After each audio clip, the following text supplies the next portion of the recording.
everybody, and welcome to episode 11 of the Shinesparkers podcast. I'm Amanda Van Heil. I'm going to be your host. I'm joined by Darren, our creative director, and Roy, our deputy director. And then we also have Leon here, who is new to the site. Leon, why don't you tell us a little bit about yourself and what you do here? Yeah, sure. So at the moment, I'm sort of a graphic designer for the site. I work on a lot of some of the headers that you see on a lot of the features. So the first article that I worked on was actually Darren's Metroid 5 concept. So I did the header for that one. And my most recent one, I believe, was the Metroid trainer, his community spotlight. So other than working on the headers, I also do other things outside of Shinesparkers. So I run my own website called Nintibuzz, which is a Nintendo website. So we write reviews and other features on that website. And I also work on some of the social media for Nintendo Players UK, a network of Nintendo communities across the United Kingdom. And I also do some streaming as well for both NPUK and Nintibuzz. We work for each other's sites, so I also write for Leon's site, and I do streams with him, so we sort of help each other, but it's been a nice arrangement. Oh yeah, definitely. Well, we are very glad to have you on the team, Leon. Thank you for being here. Thank you for having me. Of course.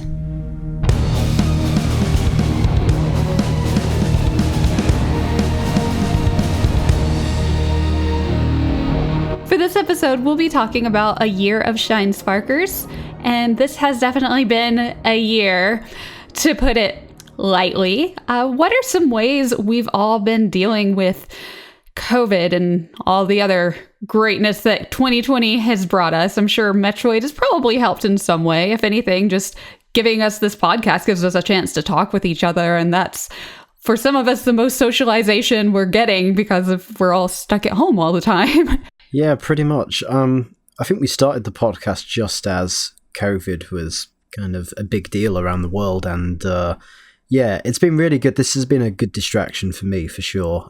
Just working on Shinesparkers generally, and putting together content and arranging for things like this podcast to be recorded, and bringing special guests into the site, whether it be the podcast or the community spotlights, or with our interview this year that we did with Richard Verodi. Those kind of things have been a nice distraction. So yeah, it's definitely helped me. I haven't really played a lot of Metroid this year, but I have certainly just been really focused on the sites generally, and projects related to it. Well, even just being part of the site, I know for me, it just feels like I'm not completely wasting my life by staying at home all the time. At least, I feel like I'm doing something worthwhile by working on the podcast. And then, I wrote my Metroid feature of when I was Zero Suit Samus. Yeah, and then I got to stream. Yeah, and then I got to stream Metroid Prime, and that was my first time ever playing Metroid Prime, and that was so much fun. It was funny because I had gone to Disney World, and while I was there, I would see little things that remind me of Metroid. I'd be like, oh. As much as I want to be here, I can't wait to go back and play more Metroid Prime, because I was almost finished with the game by then. Yeah. And so that was neat. And I feel like it's funny. I've gotten so much more respect from people when they find out that I play Metroid and work for Shinesparkers, and people know me as a Zelda fan. They're like, oh, she plays Zelda. They're like, oh, she plays Metroid. Yeah, it's more strings to your bow, isn't it? You can play other games. You're not just a right, Zelda exactly. fan. And yes, I didn't realize that people are like, oh, she only plays Zelda. I'm like, no, I play other games too. It's fine. But for some reason, when you put Metroid on there, everybody's like, oh, well, clearly she's competent if she plays Metroid. Yeah. I'm going, so previously I wasn't competent. Oh no. I'm sure they didn't think that. I've been on your stream a few times, and you've been playing all kinds of things.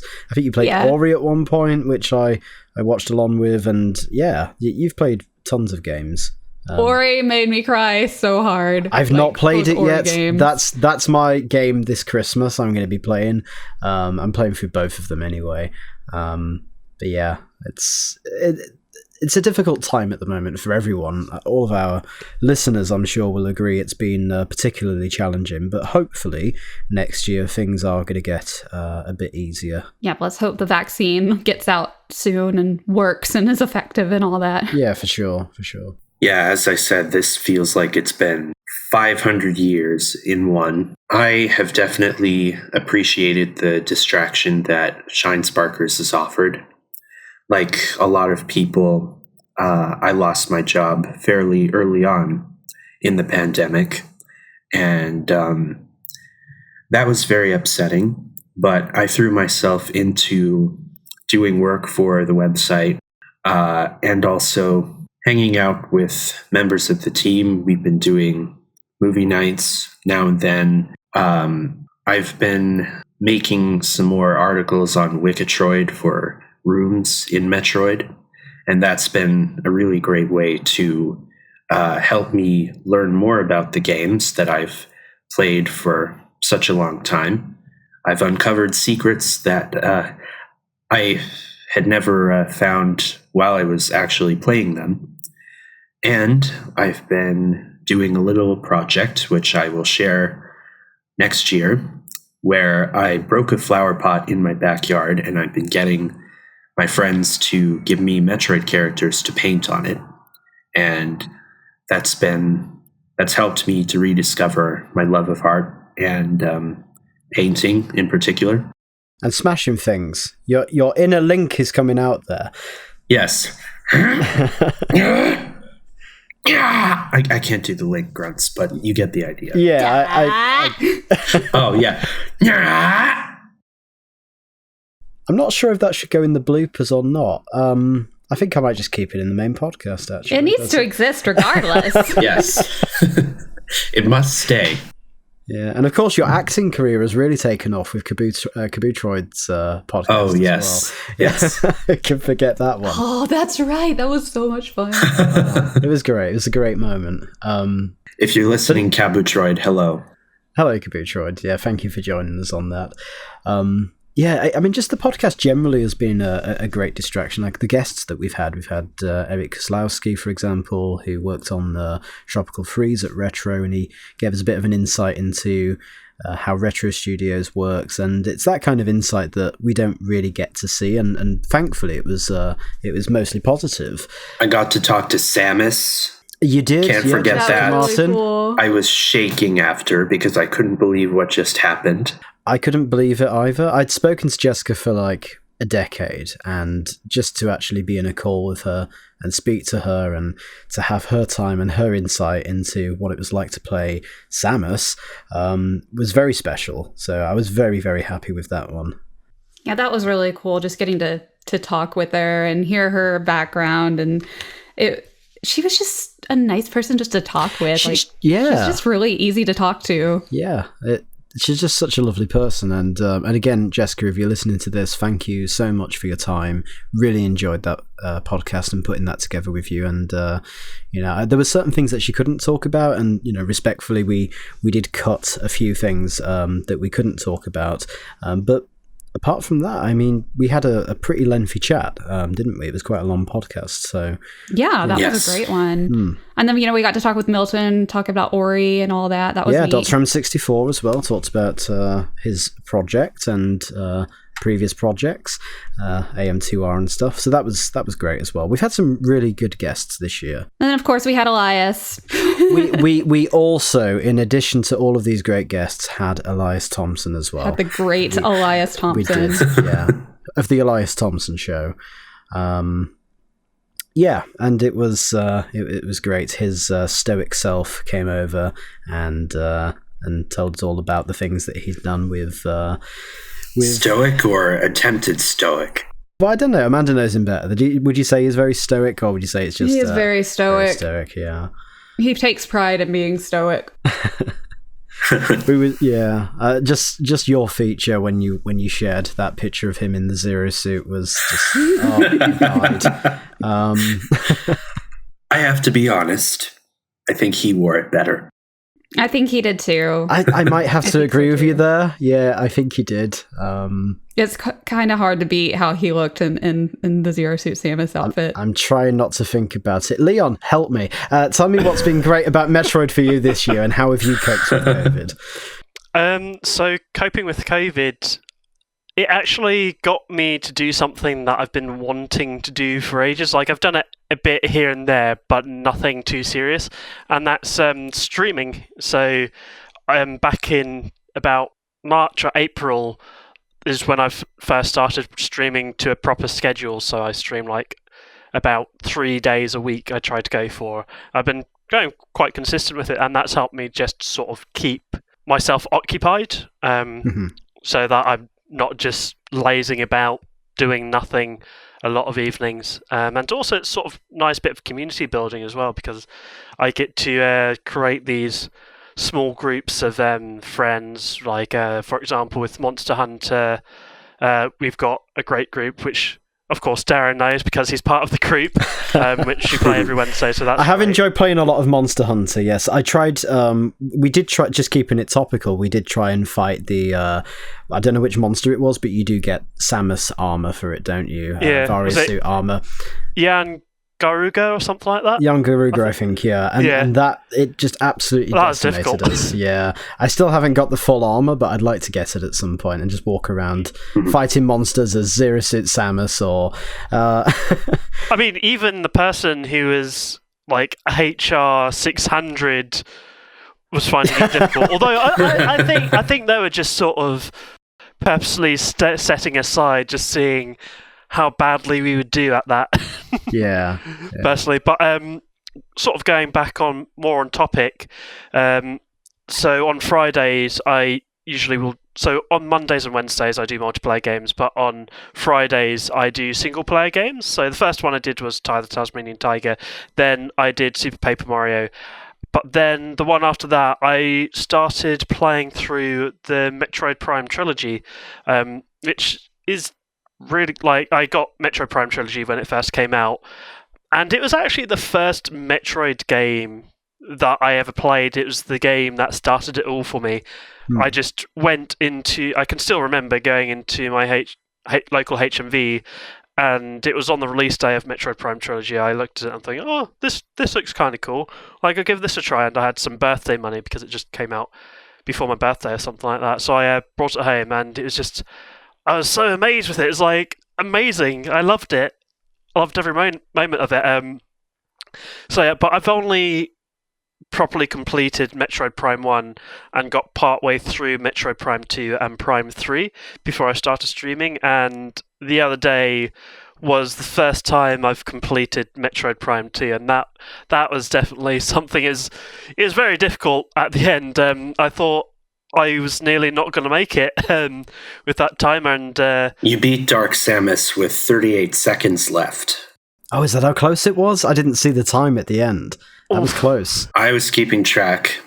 Did someone, who is it, who completed it with 2 seconds So that'd spare? be Gladrax, so another team member, Gladrax, who hasn't been on the podcast, but he controls our social media.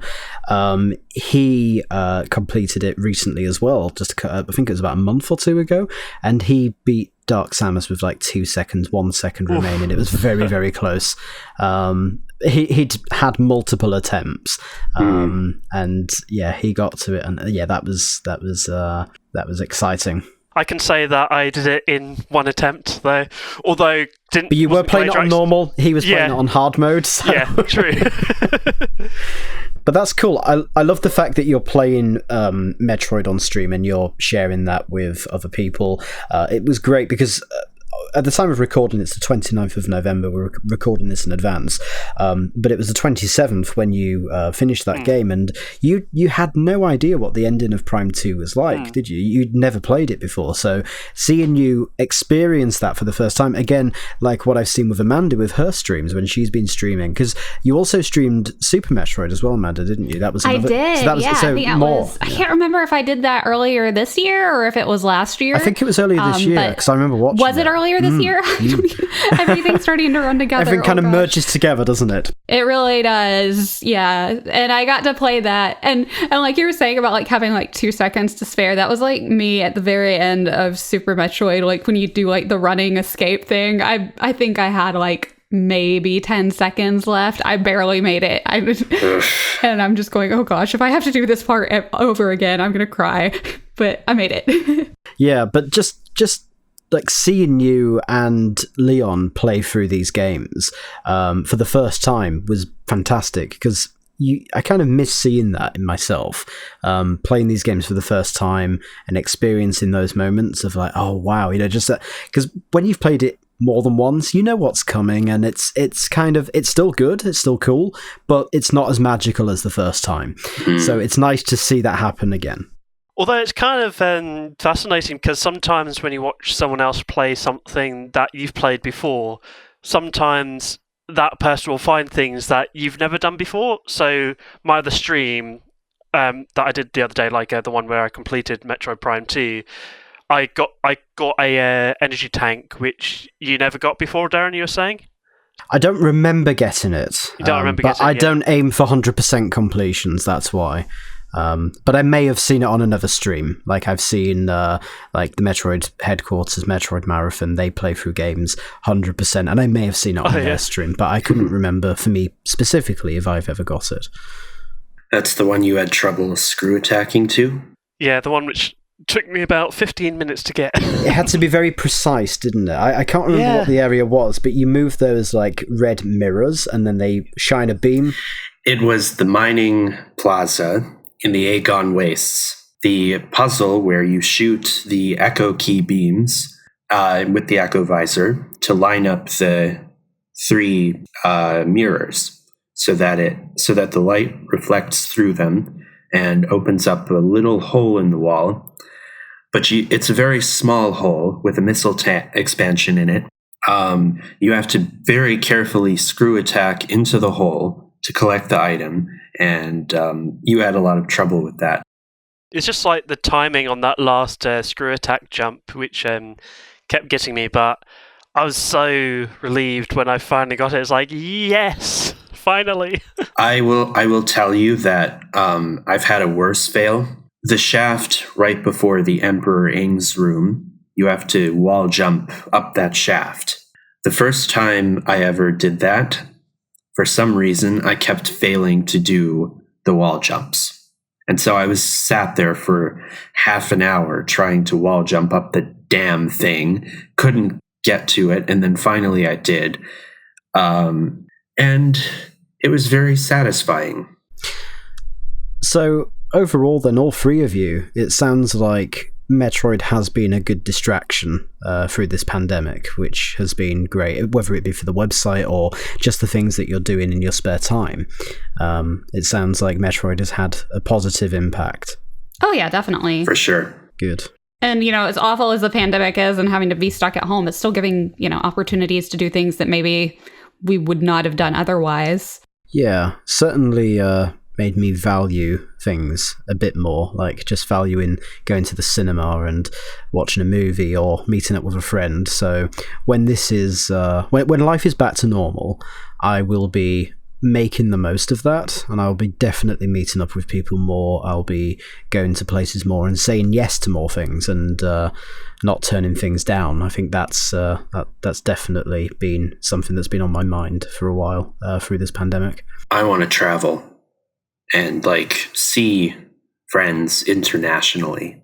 I want to actually move out, because as nice as it is living with parents, when you're stuck there, especially in a pandemic, you do start to get a bit crazy, a bit things. Simply. Crazier, more like. Yeah, crazier, yeah. Crazier. Let's go with that. And one thing that I think is really awesome that I don't have, because I have a couple of budgies, but a cat tends to be a good thing. Amanda, you have a cat, at least one. I have 3 cats. 3 cats. Yes. So you must be absolutely fine at home, right? You've got cats. Doesn't get much sure, better than that. Got my cats. That's all I need, or my 3 kitties. Oh. No, I'm just kidding. I really need a ton of socialization. I cannot wait to get out of the house more. Double your trips to Disneyland.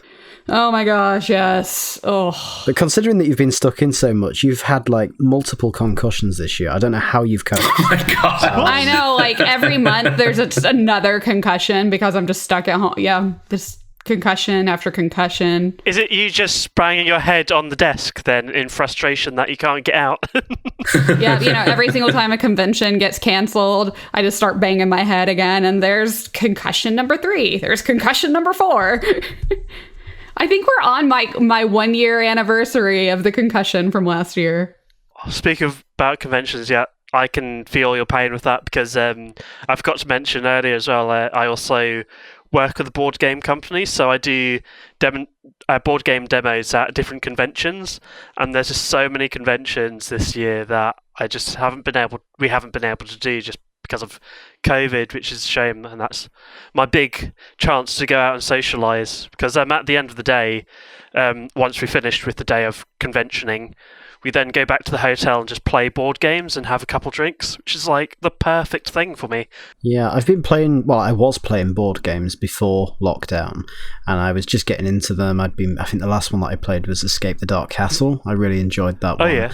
Nothing to do with Metroid at all. Although that is something that we should have, a Metroid-focused board game. Oh, I was actually thinking about that the other day. Oh my god, yes. I couldn't think of how to do it, but I was just thinking, like, a Metroid-themed board game would be amazing. That'll have to be a topic on the podcast next year. Clue Metroid Edition. We'll fit that in. Yeah, we'll fit that in somewhere, definitely.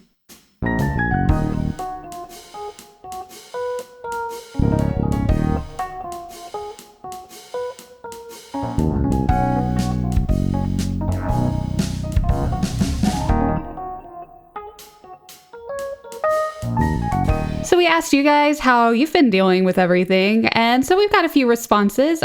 Epsilon the Derg says, distracting myself with randomizers is always fun, and looking at whatever the fan base decides to create.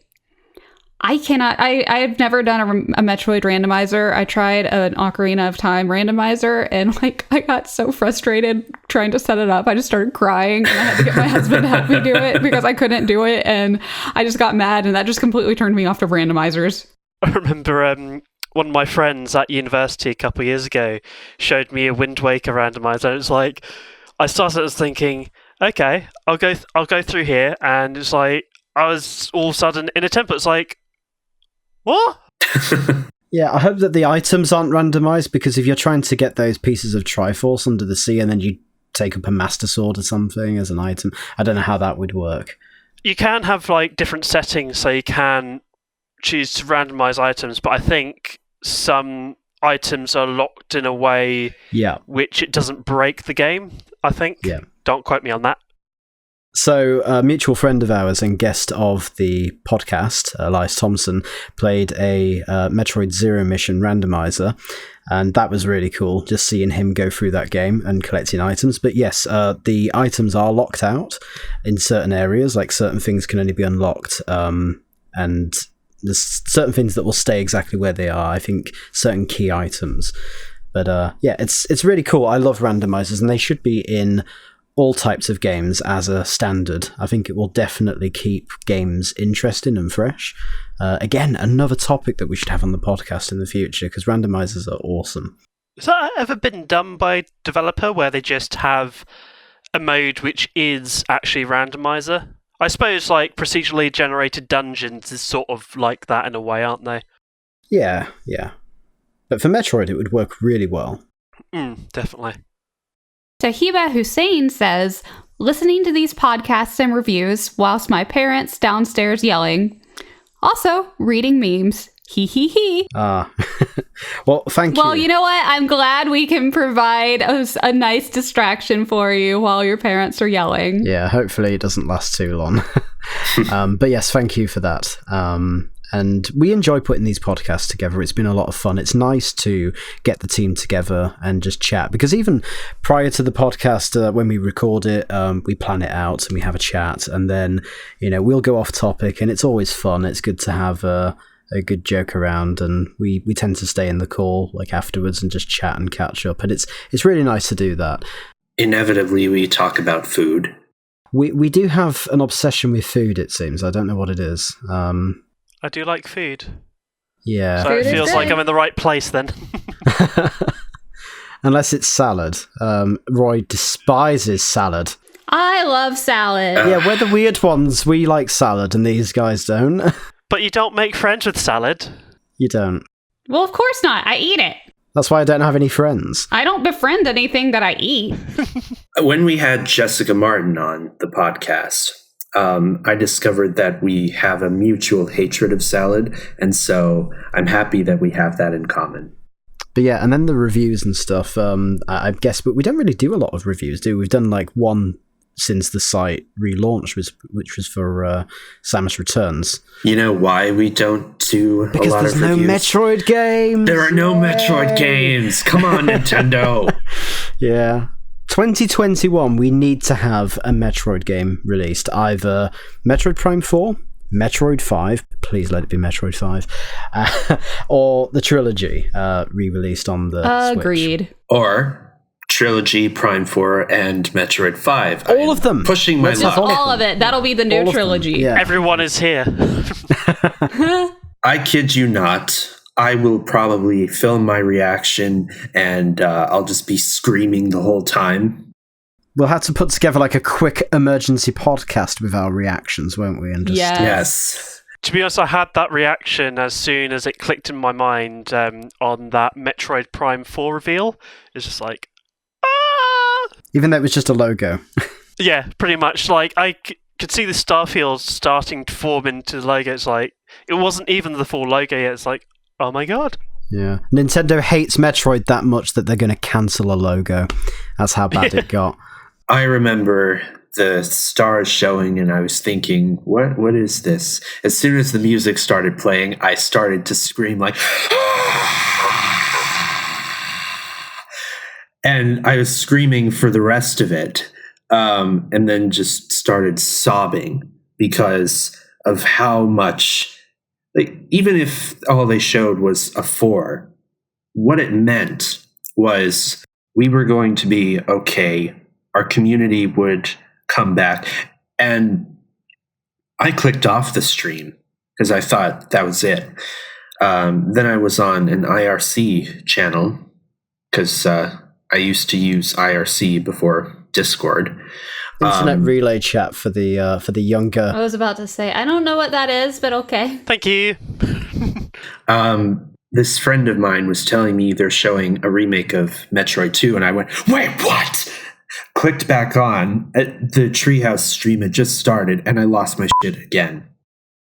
But yeah, no, thanks for those questions, everyone. And if you have any other topics and stuff, just let us know on social media, because we do look at those tweets and we look at those Facebook messages, and we're always looking for new ideas of how we can approach the podcast and topics, and even like just questions that you want to ask us relating to the site and to Metroid, and we can have them as discussion topics. So yeah, I hope in 2021 we get a lot more of those. Yeah. Someone was asking a couple of months ago whether we had abandoned the mailbag in our podcast. We did kind of move away from it a little because we were doing a lot of interview episodes, but we haven't forgotten it. If you want to send us any questions or comments, you can definitely do so, and chances are we'll read them out here. Yeah, and anything, like if there's anything in particular you want us to talk about, let us know, and we will do our best to make that happen. Unless it's about Elias wearing the Zero suit, 'cause I don't want to talk about that anymore. I don't much blame you. It's a cursed image. I just love the fact that I actually got a text message from him going, "Hey, can you send me your Zero suit costume?" No context or anything, I just need it. Maybe we could do a special mailbag feature where it's a video of Elias answering them in the Zero Suit costume. Oh my god. I'm sure everyone would love that. With his like deadpan voice the entire time. Yes. Just looking directly into the camera. Elias gets so much airtime on our podcast. He should be paying us. Yeah. He just shows up everywhere. He should be our mascot. Have you guys seen, there is now a GIF of his face on my body. What? What? I'll have to send it to you guys. It is both terrifying and wonderful at the same time. but it is his face that has been deep faked onto my body. Oh no. I'm wearing a dress. Oh my god. If 2020 wasn't bad enough already. Please, I can't take much more. To be fair, terrifying and wonderful is my jam, so I'd be happy to Okay, look you at will that. love this because it is both terrifying and wonderful. Yeah. Well, I won't be putting that onto our social media. As much as everybody, I'm sure, would want to see it, I will not do that to my audience. So, not going to happen.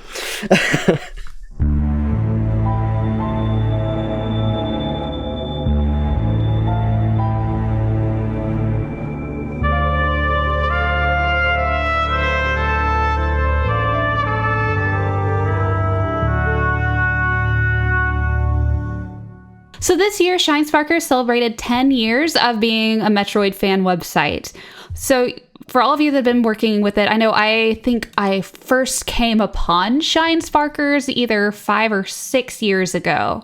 So I've at least gotten to see some of the different things that Shinesparkers has done, but like became like an official member a year or two ago. It's all running together. So what are some of your favorite things that the website has done, different projects, features, and all that in the past 10 years? For me, it's definitely the interviews. I joined Shinesparkers in 2017, but I had been a reader for a long time. So there were, I think, 5 or 6 interviews that Darren did, that Darren had with a couple of high-profile Metroid developers, including Tommy Tallarico, who composed Tommy! Yeah, he composed music and sound for the first Metroid Prime, along with Gene Kohler, an artist, Timothy Patrick Miller, the voice of Admiral Dane, and a couple other people. As a Metroid fan, as a Wikitroid editor, it was so cool to hear from them and to hear their answers to questions that we'd had for a long time. Since I joined the site, we've done 5 more written interviews, and 4 in the podcast. And it's given me a chance to get answers to questions that I've had for a long time. I've really enjoyed thinking of questions to ask, and it's always been fun when we get the answers. So definitely the interviews are my favorite. I just want to jump in really quickly there and say that I'm exactly the same way as you. I really love getting answers to questions that fans have wanted to know. So when I put together these interviews, when I plan them, I like to try and get those unanswered questions if I can, to just bring some closure to certain things. There's certain rumors that have gone around over the years. It's good to have an answer to those things. And then sometimes when you do an interview as well, it raises more questions. Yes. So there's more things that you want to ask, and it doesn't end really. But I just wanted to say, just quickly, thank you to everybody who has given us an interview. Gene Kohler, who came to us for an interview before we even launched the site. So keep in mind that we had no proven experience in running a site, gave us an interview, which was, I think, is unheard of. I don't know anyone that would do that. So I really appreciate that because of him, the first sort of few months of the site, that was so vital to us. It allowed us to really get out there and get noticed quickly.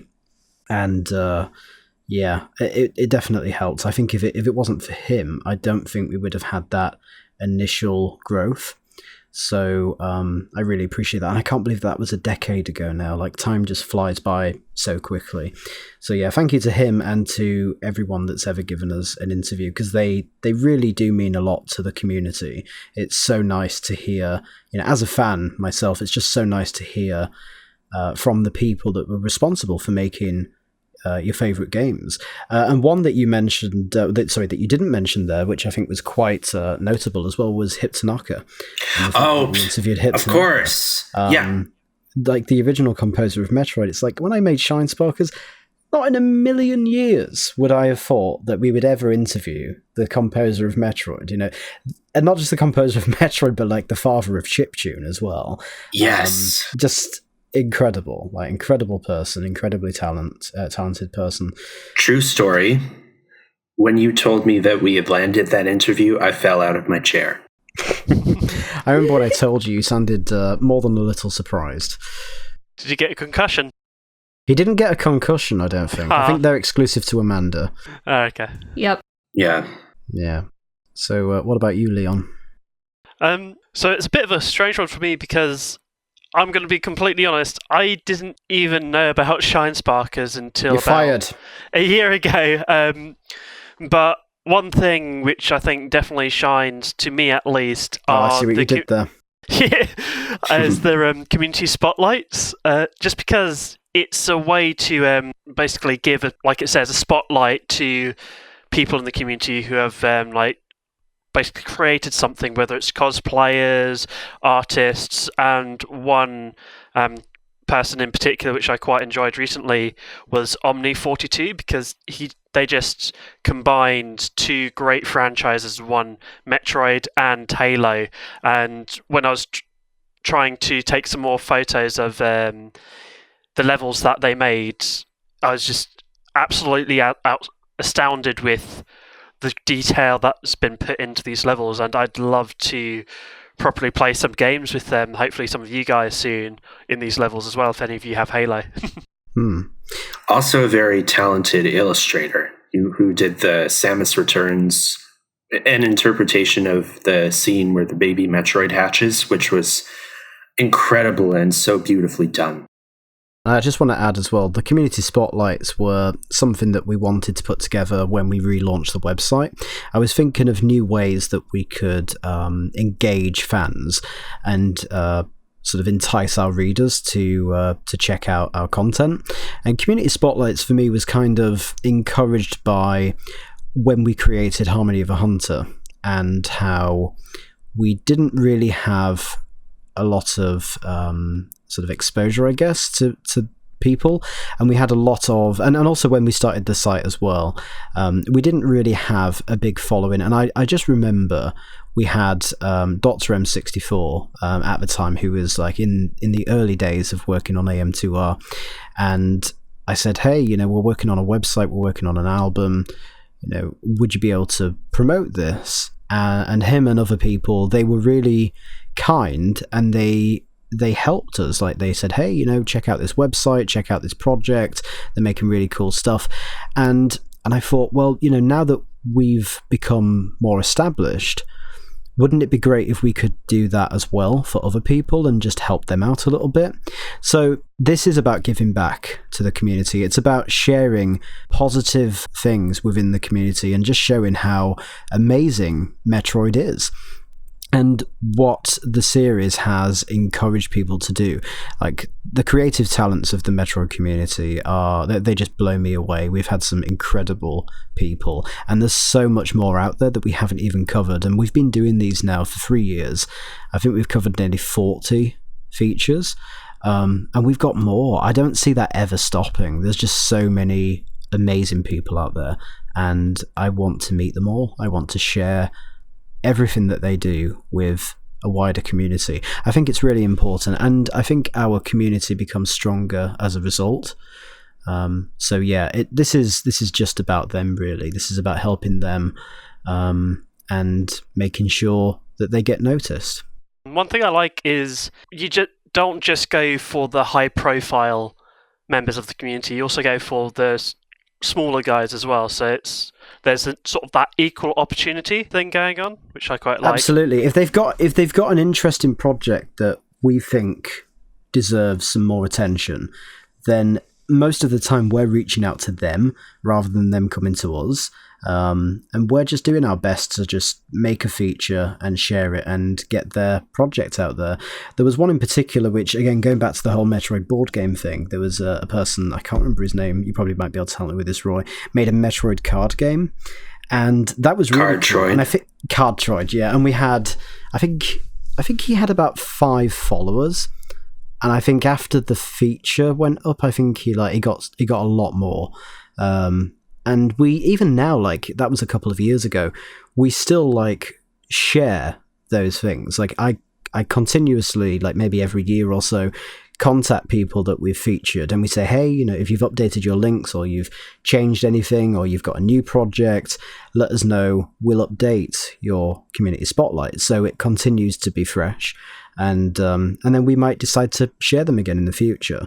Sort of like a progress update sort of thing. Exactly. So it doesn't really end, so it's like we support them within reason as much as we can, which I think is a great thing, and I hope that more communities start doing that. Like, I'd love to see that happen in the Zelda community. I don't know if it does or not. I've not seen anything like that, but maybe Amanda knows if there's anything like that in place. We do, to an extent. The great thing about the community spotlights that we do here with Shinesparkers, and that I've seen just with Metroid fans, is it really creates more of a tight-knit feeling, and it helps forge more friendships and actual relationships, I feel like. And I think it's just because it's such a smaller community than the Zelda fan base. And that, I think, is really neat because, I think it was Harmony of Heroes might be how I ended up meeting Darren. I'm not positive because I feel like I've known Darren just forever at this point, and I still don't know how we know each other, but we do. Yeah, well, I think we met around that time, so I'd say I think that's how we met, because I'm thinking I might have met because of Rosen and Revan, since they worked on that, and I also helped cover a lot of their work for Zelda Universe. Yeah. And so, it's like showing one fan work helps connect another person to another person. And that, I think, is what's so important about the community spotlight, is because it'll help forge just so many new relationships and so many friendships, and it gets the love of Metroid out there. Yeah, definitely. And that's why we do it. I think it's a great set of features, and I'm very proud of those, definitely. I mean, yeah, the community spotlight is absolutely my favorite because it does share spotlight, like you guys were saying, how it's not just the big names. It's not just like, oh, look at this great person that everybody already knows. It introduces you to people that you wouldn't know otherwise, and you never know what their talents may be or how well that person's talents and your own personal talents may mesh together, and that could create new projects and new collaborations. And that's what I really like about the community spotlights, and also just the interviews of getting to talk with people you never would have imagined you'd get to talk with. Like, getting to talk with Jessica was just so cool, or getting to talk about the Zelda April Fool's video that we talked about last week with the creators from Rainfall. That was really neat. Yes, Jeff and Sam, it was great to speak to them about the Sky Calls, which was an amazing project that they created at Rainfall. And just having them involved, just giving us the insight and the sort of behind the scenes sort of news really about that was great. And I remember contacting Sam when it was confirmed that they were going to go ahead with Metroid, and it was great to get little updates on that and share that with our community as well.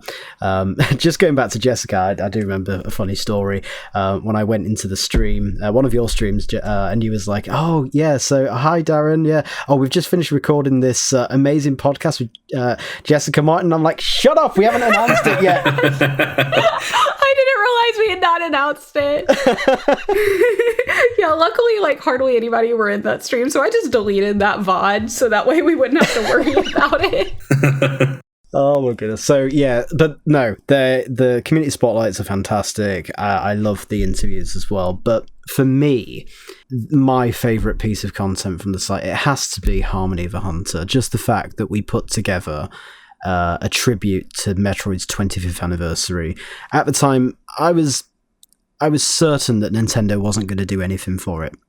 And for me, Metroid is just as important as Mario and Zelda, in my eyes at least, and I feel that it deserved that bit of attention. And just the fact that I had such a close circle of friends that were musicians and I love the music to Metroid. It's my favourite part of the series. Just putting that together and just paying tribute to those tracks, it eclipsed the work that we did for Shinesparkers just as a website, just for features. It just took over, and I was okay with that. Like, I love putting these together. I love heading these projects. I've met so many amazing musicians, and I've met so many incredible people along the way. And Harmony of a Hunter really helped me learn to manage people, manage teams, manage stress. It's helped me a lot in my day job, in my real world projects and things. And I absolutely love it. It's great. We've done 5 of them over the 10 years. We've we started with Harmony of Hunter. That celebrates its 10th anniversary next year, and we started kind of planning the first album around this time. So when this goes live, which will be around sort of Christmas, that was kind of when we started planning out Harmony of a Hunter, like getting people involved, getting people to select tracks and stuff. So I just can't believe that it's 10 years since that process began, really. Just those, and then going up to Harmony of Heroes. Harmony of Heroes is like the greatest thing that I've ever been involved in. It reached hundreds of thousands, if not millions. If you just go onto YouTube and you type in Harmony of Heroes and you just look at the amount of tracks on there and the positivity that comes from it, we created something really special with that, and I'll be forever proud. It has to be the albums. The albums they've been such a huge part of Shinesparkers, and to have Metroid be, our first 2 albums that we put together, and just the words that we get from that as well. Like, without naming names, 101% Run specifically, there was a track in there that really encouraged someone to pick up a guitar for the first time and start playing guitar, which I thought was really inspiring. And on the flip side of that, there was someone that was going through a very dark time and was thinking of ending their life. And that album helped them through a really difficult time, and thankfully they're still with us. But I was really humbled to hear that, and it makes me think, if we didn't make that, what would have happened? And just to think that it's potentially saved someone's life, I think is really special. So for the people that have supported that album and still continue to listen to it and still share tracks from it, thank you ever so much, because that means so much to me. So thank you very much. Well, that's going to be it for this episode and for the podcast for the year. Thank you guys for being part of the podcast. Darren and Roy and Leon for being here and for being new to the site. I've just loved getting to work with all of you so much, and thank all of you for listening each episode, and just to find out that this is something that helps some of you get through your day and keep you occupied and just give you something fun to do just is really meaningful, just to have just any type of positive impact on anybody. So thank you all for listening. Just knowing that you guys like it is just incredible. Yeah, and thank you for hosting it as well. You've been a fantastic host so far, and it's great. Hopefully I'll stay that way. Yeah, hopefully the next concussion that you have, you don't forget who we are and forget to turn up. That works. Yeah. That works. No, but it means a lot. I love when I legitimately cannot remember something, like that whole week. Like, I legitimately could not remember things. I'm like, I don't know. I really hit my head, and I'm pretty sure I just peaked the mic there. Sorry. That's okay. Editing will resolve everything. I just wanted to add, though, I am aware that there are members of Retro Studios that do listen to this podcast. And I just want to say to you guys, thank you so much for working on Metroid Prime 4. We hope it's all going well. And we hope you have a fantastic holiday season and you get plenty of rest and recuperation, so that when you come back in the new year, you release the best Metroid game that we've ever played. And we're looking forward to seeing what you put together for us. Well, everyone, again, thank you so much. I hope you all have a wonderful holiday season. It's been a rough year for a lot of us, for all of you, I'm sure. But guess what? You made it. So let's just hope everything gets better. I'm sure it will. And we will see you next mission. See you next mission. See you next mission. See you next mission. Hi, everybody, and welcome to... Is this episode 11? It says stripped 11. I just want to make sure Episode 11. Okay, cool. Just wanted to make sure it's correct. Okay. So this podcast is mainly about a year of Shinesparkers. First of all, this has been a year for sure. So we want to just discuss different ways we've dealt with COVID over the years. Or, sorry, let me try that again. Let's try that It's only again. been 1 year. It Feels like in a million years. This podcast has feel been like it's recorded in been 2027. 15 years. We're still facing COVID because people can't wear a bloody mask. 25. This year has been 25 years in one. With all It does feel like it has that's been happened. 25 years. I feel like we've all aged like a ton in just I've in a definitely year. aged 50 years, yeah, for sure. I have not aged, but I've definitely grown outwards. Haven't we all? All right. I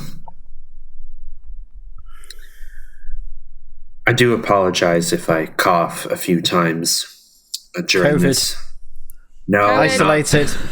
Roy's got the Rona. Stay in your room for 2 weeks. Don't go out. Pass it through the mic. He's got the Rona. My corona. Oh, Sorry. no. All right. Well, okay, so for this episode, let me try this again. Take your time. It's okay.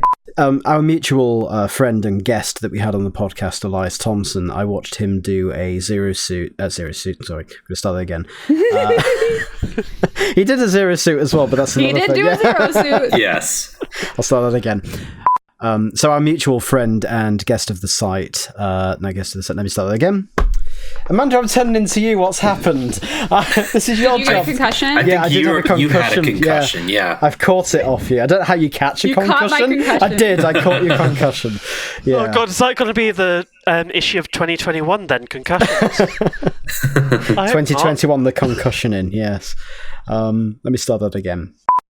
So our mutual friend and guest on the podcast, Elias Thompson, I did watch him do a Zero Suit. I can say Zero Suit again. This is not working. This is not working. Him as Zero Suit Samus has been ingrained on your mind. Yes, I can see him sat at that computer. Oh my god, what have you done to me?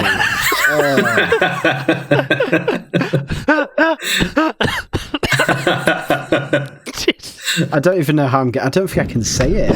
I actually don't think I can say it. Okay.